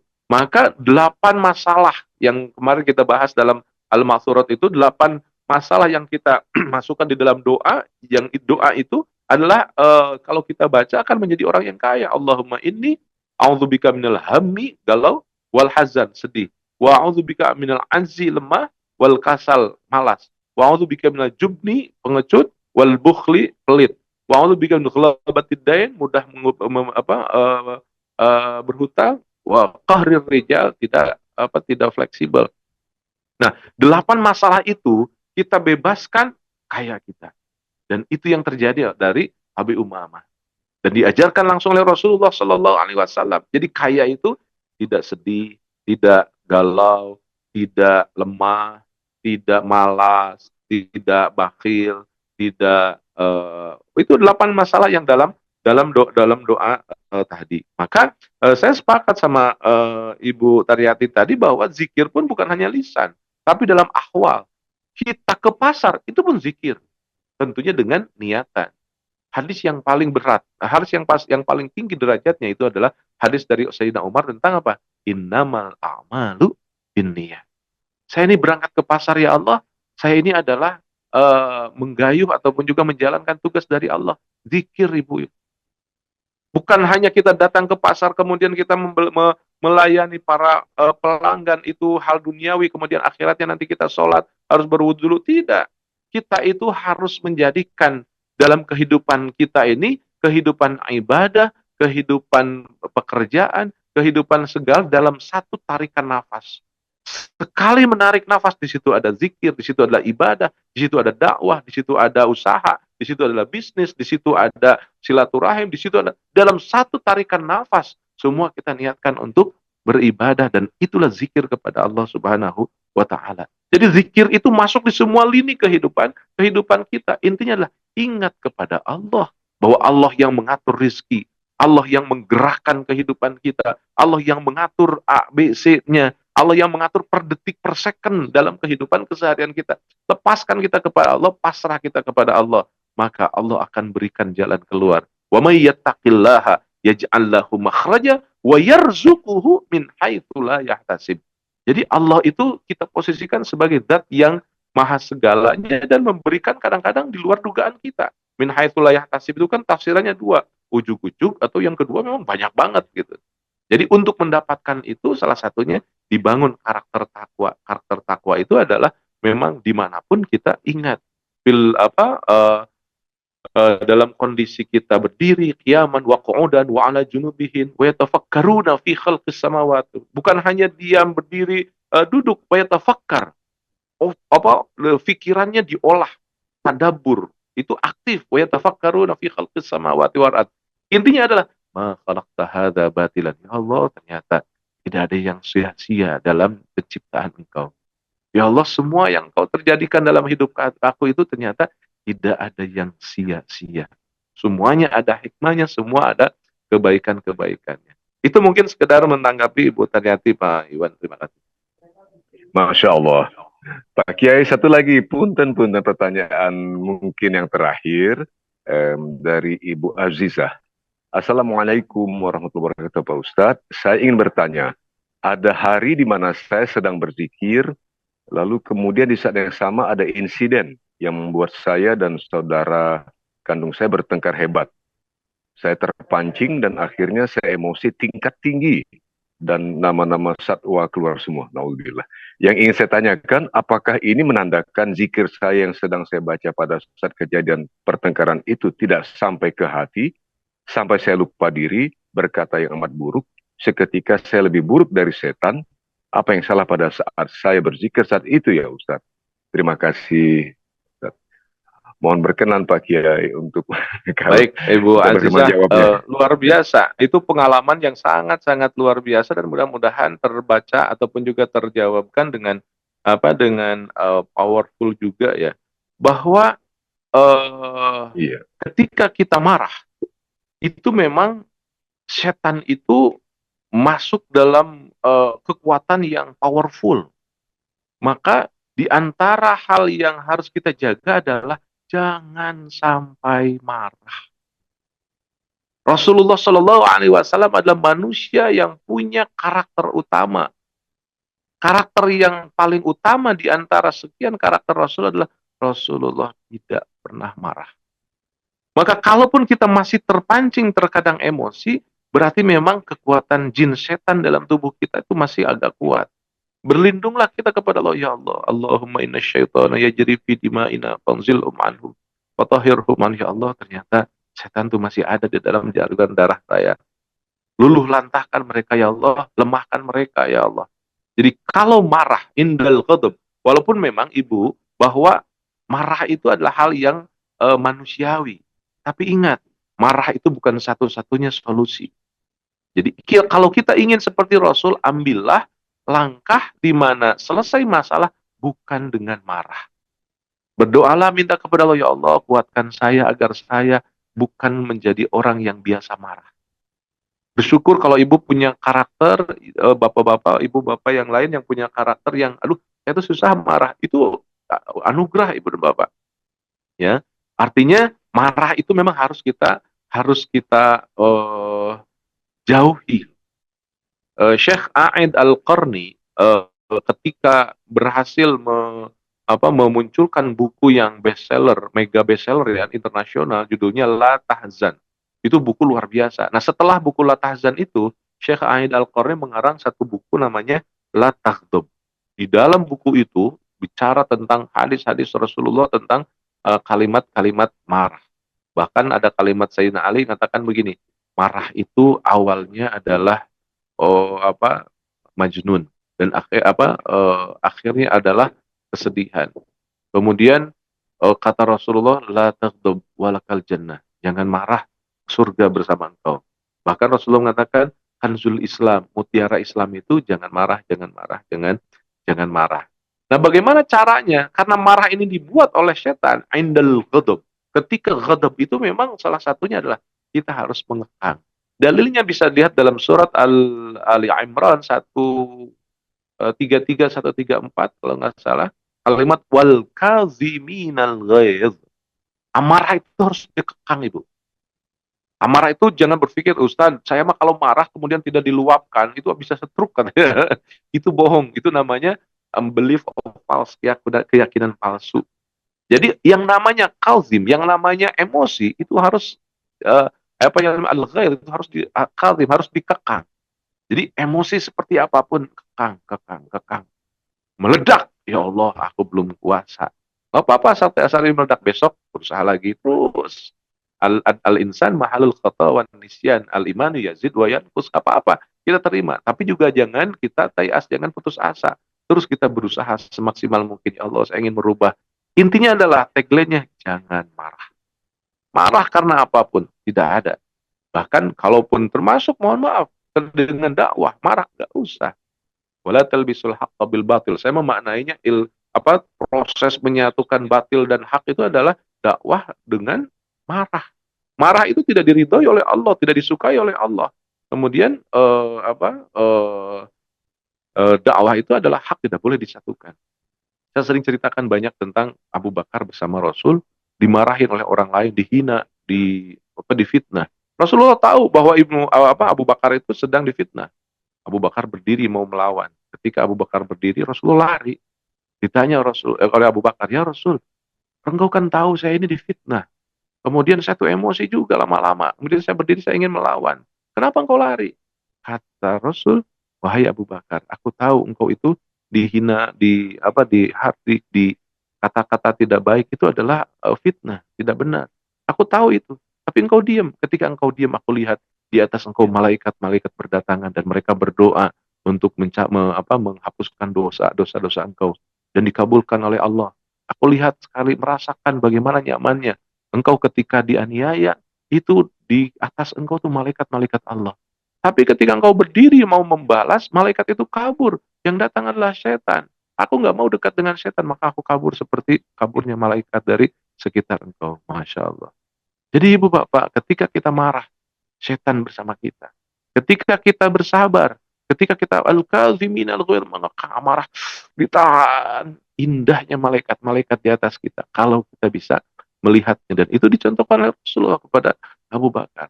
Maka kalau bahasa Sundanya, perketkan sekemampuan kita, mereket ataupun juga menahan agar kita tidak emosi, agar kita tidak marah. Karena sekali kita masuk dalam situ, gerbang setan terbuka, masuk dalam aliran darah kita. Bahkan makanan tidak heran kalau banyak marah itu tegangannya tinggi, darah itu tekanannya tinggi, kemudian kekentalannya juga semakin semakin tinggi.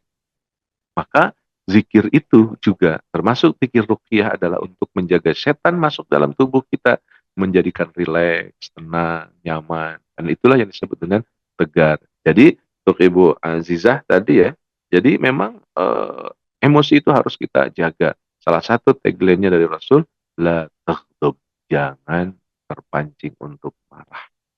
Berdoalah kita untuk bisa mengungguli. Semua masalah terkadang gerbangnya adalah ketidakmampuan kita menjaga amarah. Apalagi kalau yang sudah keluar kata-kata dari kebun binatang keluar semua ya. Itu sudah keluar dari koridornya. Cepat bertahun a'udzubillahi minasyaitonirrajim. Astagfirullahaladzim wa atubu ilaih. Kembali kepada jalan Islam itu, Ibu Bapak, mendamaikan hidup. Islam itu menyamankan, menenteramkan hidup kita, dunia dan juga akhirat. Sama-sama kita berdoa, sama-sama kita berupaya agar kekuatan itu ada dalam diri kita. Semakin kita bisa menjaga amarah kita, semakin damai, semakin kita tentram dan tidak terbiasa untuk selalu marah. Itu mungkin Pak Iwan yang bisa saya sampaikan. Terima kasih.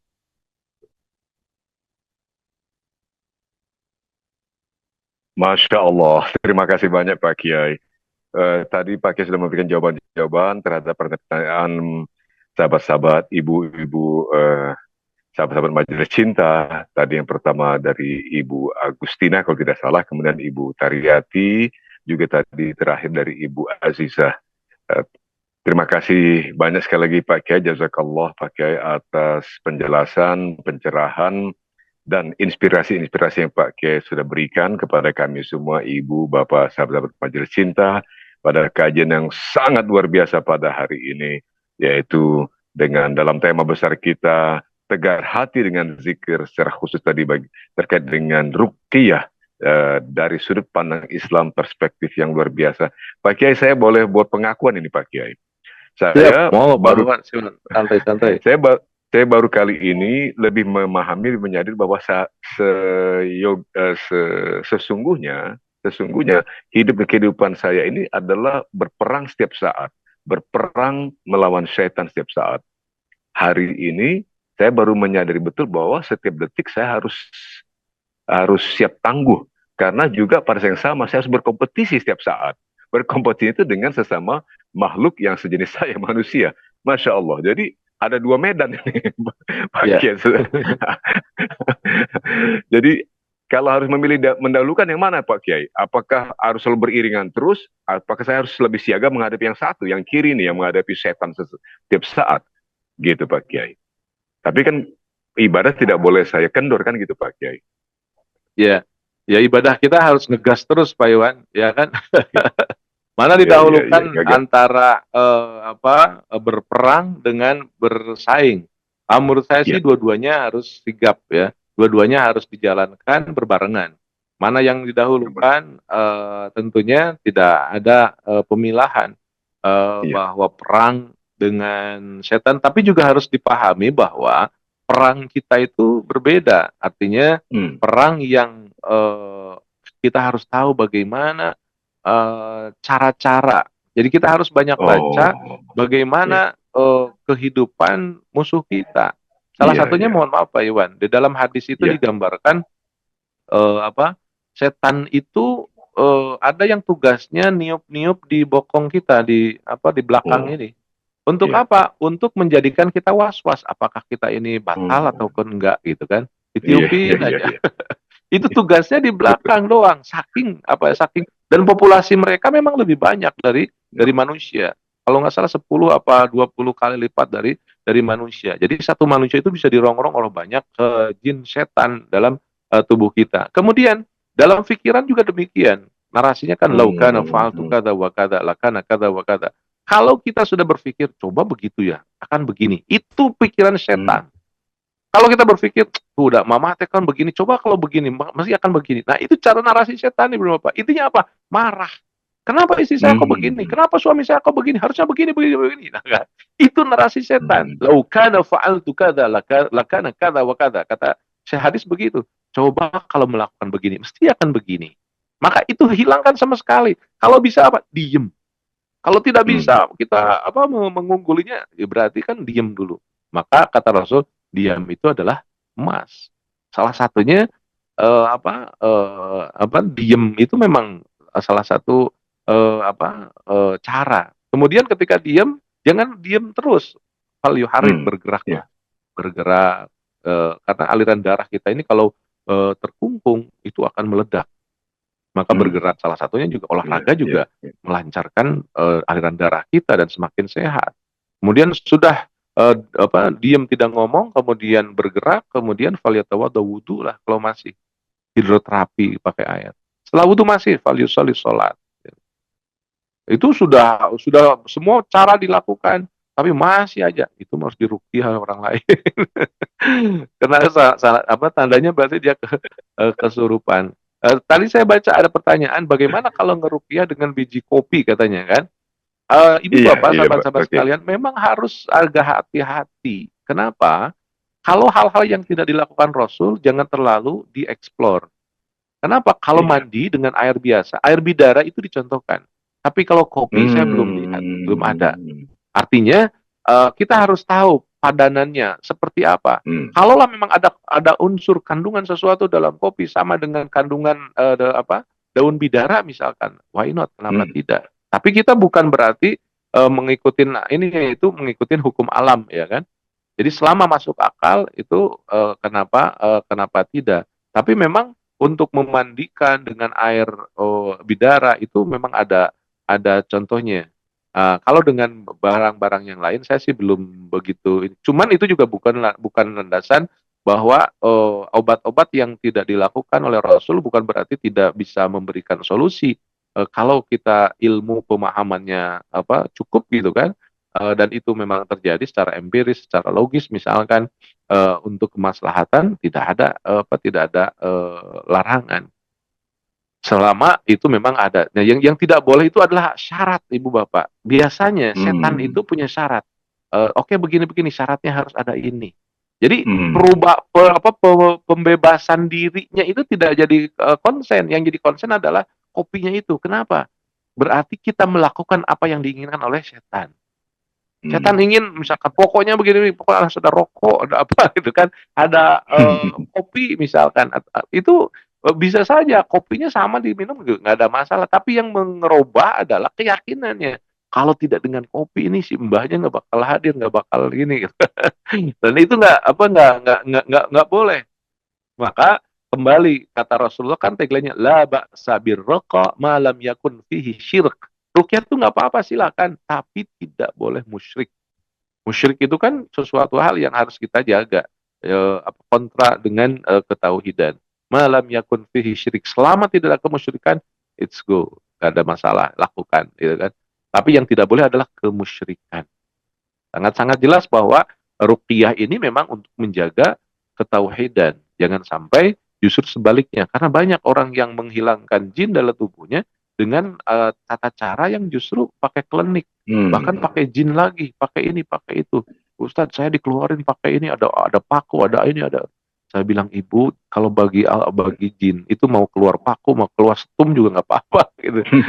Tapi yang tidak boleh adalah pemahaman yang tidak memperkuat ketauhidan itu. Itu mungkin Pak Iwan yang bisa saya sampaikan. Terima kasih. Masya Allah, Pak Kiai. Jazakallah Pak Kiai. Luar biasa sekali Pak Kiai. Saya harus menyampaikan betapa hari ini ilmu yang Pak Kiai telah berikan kepada kami dahsyat sekali. Pengetahuan yang Masya Allah akan sangat bermanfaat bagi diri sendiri dan juga mungkin bagi keluarga ataupun sahabat ataupun kerabat atau siapa saja pun yang satu saat mungkin juga memerlukan ilmu ruqyah ini yang telah kami dapatkan dari Pak Kiai. Masya Allah. Mungkin untuk sementara kita akan cukupkan sampai sini, tapi tentu saja kami mohonkan sekali kesediaan Pak Kiai untuk menutup dengan doa. Kami mohon kesediaan Pak Kiai untuk bersama-sama untuk menutup dengan doa dan kami jamaah akan mengikuti dan mengaminkannya. Mohon berkenan Pak Kiai dengan segala hormat. Muhammad wa barik wa salim amin ya Allah ya Rabbal alamin. Alhamdulillah hamdan syakirin hamdan na'imin. Ya Allah, bersyukur kami kehadiratmu atas segala nikmat yang telah Engkau berikan kepada kami. Ya Allah, bersyukur kami atas segala kesempatan yang ada dalam kehidupan kami. Mampukan kami, arahkan kami, giring kami untuk menjadi orang yang bisa menikmatkan apapun yang ada. Allahumma salli ala Muhammad wa ala ali sayyidina Muhammad. Ya Allah, berikan salawat dan salam kepada baginda Rasulullah Muhammad sallallahu alaihi wasallam. Ya Allah, jadikan kami orang-orang yang selalu membasahi lisan kami dengan membacakan salawat. Jadikan kami orang-orang yang selalu mencintai Rasulullah, melebihi cinta pada diri kami dan keluarga kami. Mampukan kami untuk menjadi orang-orang yang mencontoh akhlaknya Rasul. Rasul yang tidak pernah marah. Rasul yang senantiasa memancarkan kasih sayang kepada siapapun. Jadikan kami orang-orang yang selalu rindu dengan akhlaknya Rasul. Ya Allah, sebelum Kau cabut nyawa kami, hantarkan kami bisa berziarah ke makam Rasul di kota Madinah untuk melaksanakan ibadah umrah ataupun ibadah haji, agar kami bisa mendapatkan banyak kebaikan dari kebersamaan kami bersama Rasulullah di kota Madinah. Allahumma inna syaitana yajri fi dima'ina fangzilhum ma'na. Allahumma inna syaitana yajri fi dima'ina fatahirhum ma'na. Ya Allah, kami yakin darah kami yang seperti ini ada makhluk-makhluk yang masuk dalam tubuh kami. Maka bersihkanlah ya Allah, bersihkanlah ya Rahman, bersihkanlah ya Allah, bersihkan aliran darah kami dari kungkungan setan. Jadikan kami orang-orang yang bisa mengungguli mereka. A'udzu bikalimatillahi tammati min syarri ma khalaq. Bismillahilladzi la yadurru ma'asmihi syai'un fil ardi wala fis sama wa huwas samiul alim. Ya Allah, kuatkan kami untuk bisa selalu ada dalam jalan yang benar. Rabbi adkhilni mudkhala sidqin wa akhrijni mukhraja sidqin waj'al li min ladunka sultanan nasira. Jadikan kami orang-orang yang ada dalam cara kerja yang baik, cara berkehidupan yang baik sesuai dengan aturan-Mu ya Rahman ya Rahim. Rabbana zalamna anfusana wa illam taghfir lana wa tarhamna lanakunanna minal khasirin. Allahumma a'inna ala dzikrika wa syukrika wa husni ibadatik. Ya Allah, kuatkan kami untuk selalu berzikir, kuatkan kami untuk selalu bersyukur, kuatkan kami untuk bisa beribadah dengan baik. Rabbana atina fid dunya hasanah wa fil akhirati hasanah wa qina adzabannar wa adkhilna jannata ma'al abrar ya aziz ya ghafur ya rabbal alamin. Wa akhiru da'wana alhamdulillahi rabbil alamin. Al-Fatihah. Iyyaka na'budu wa iyyaka nasta'in ihdinas siratal mustaqim. Siratal ladzina an'amta 'alaihim ghairil maghdubi 'alaihim waladdallin. Amin. Amin.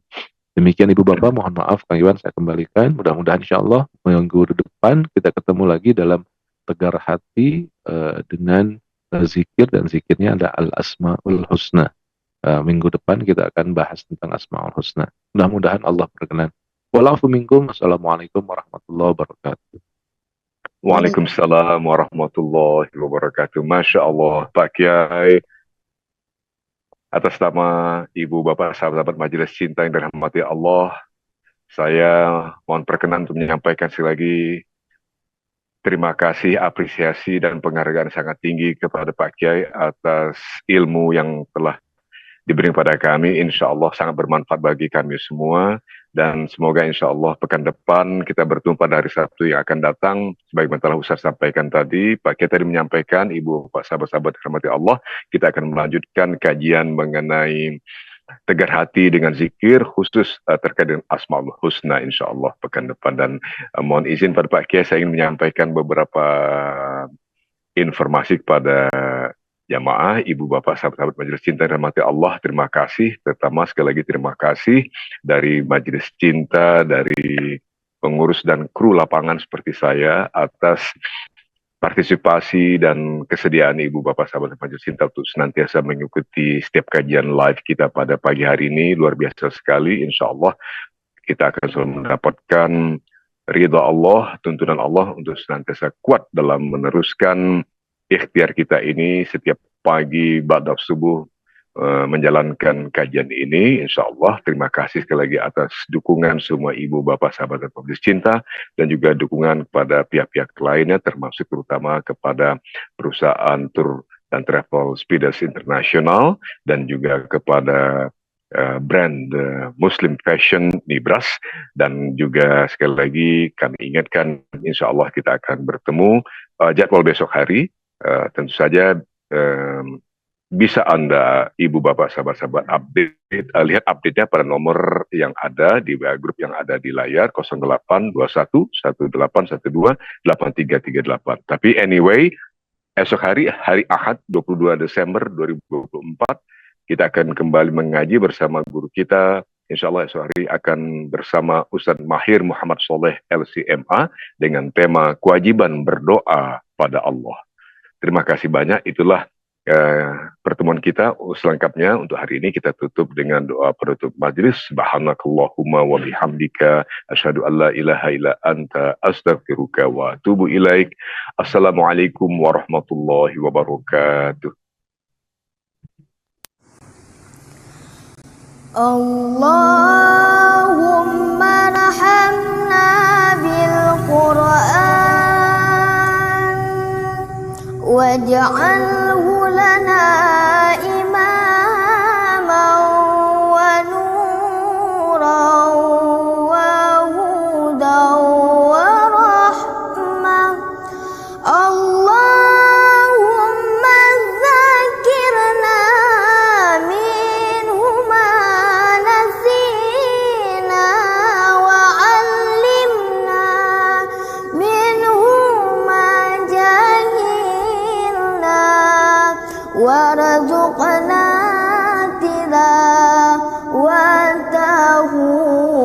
ana al-laili wa atrafan nahar waj'alhu lana hujjatan ya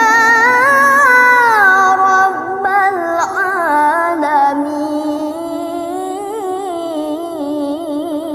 Allahumma arhamna bil Qur'an waj'alhu lana imaman wa nuran wa hudan wa rahmah. Allahumma dhakkirna minhu ma nasina wa 'allimna minhu ma jahilna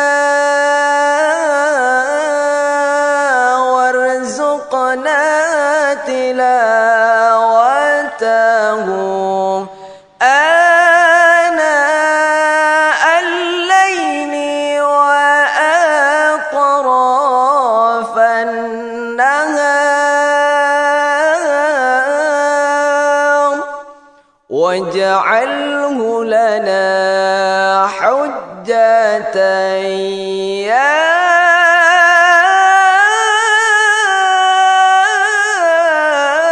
رب العالمين. اللهم ارحمنا بالقرآن واجعله لنا إماما ونورا وهدى ورحمة. اللهم ذكرنا منه ما نسينا وعلمنا منه ما جهلنا وارزقنا تلاوته آناء الليل وأطراف النهار واجعله لنا